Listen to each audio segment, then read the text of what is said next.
Are you curious which plants are deer resistant? I've got some answers. This particular neighborhood, I want to start off, has a herd of roughly 40 deer in this neighborhood, and they have decimated many of the people's landscaping, beautiful landscaping.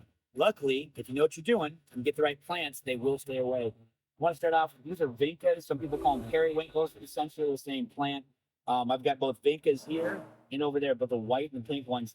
And when I put these out, I kind of chuckled because some of the neighbors said, hey, deer are going to eat all these. And as you can see, they barely touched them, if at all, and they look gorgeous right now.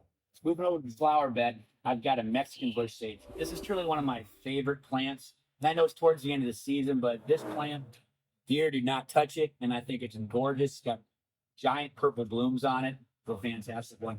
This is salvia. One of the things I like about the salvia is there's many different colors you can pick. But again, deer do not touch them. This is called a raspberry salvia. And again, there's actually one that I love the name called Hot Lip Salvia. It's beautiful. It's got a white and a red color to it. If you're looking for evergreens that deer don't touch, I've got over here, I've got a Nandina.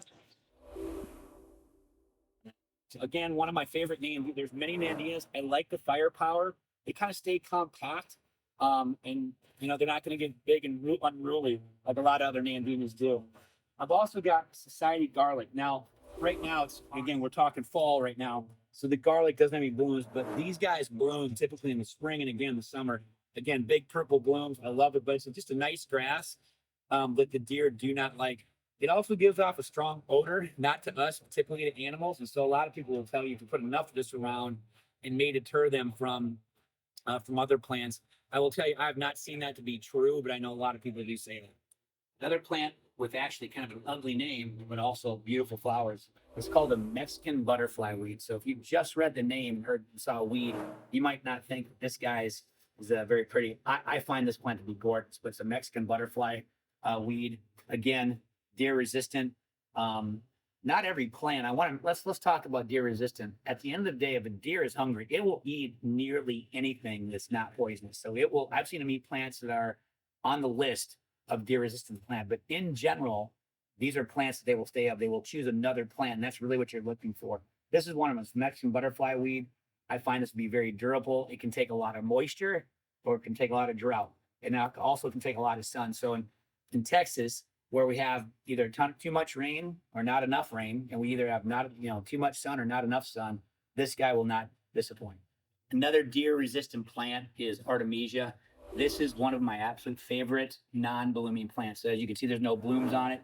It has kind of that seafoam green to it. Most of your plants are your traditional kind of natural green, kind of like the turf has got that green. Your lantana over here has that green. That's kind of your traditional greenery.